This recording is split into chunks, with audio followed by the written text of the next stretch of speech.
Scott, tell us about what's going on over in the Gippsland area, Warrigal and Bairnsdale and all those wonderful places east of Melbourne.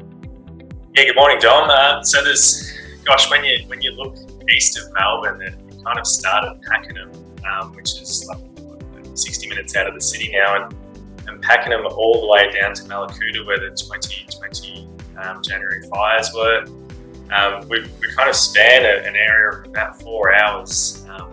I unfortunately don't get to Mallacoota or Lakes Entrance that often, but spend a lot of my time in West Gippsland and Trobe, the Central Gippsland region.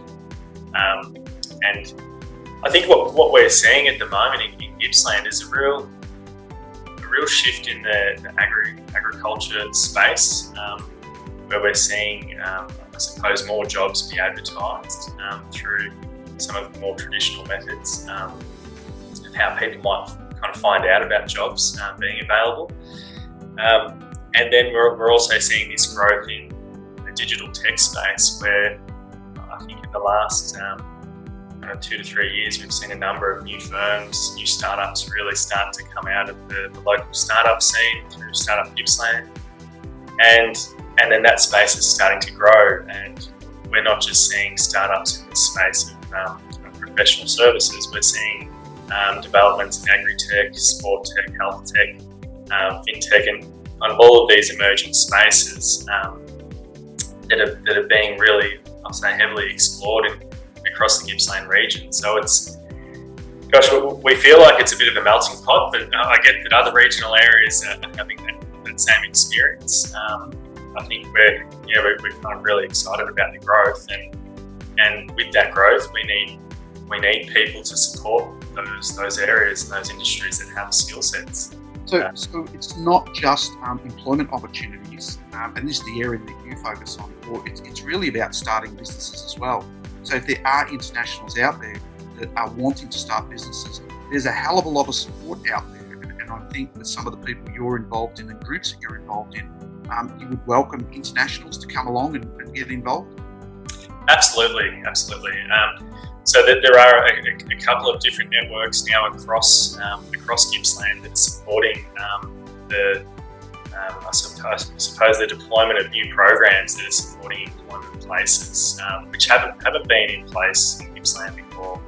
And what we're finding is that it's good to be able to have that traditional multicultural perspective, but to also grow what the 2021 version of multiculturalism is in a regional area. Having grown up in the Trobe Valley myself, I grew up in a community that was very heavily Italian, Greek, Maltese, and I was what was referred to as a token Kiwi skip in the group.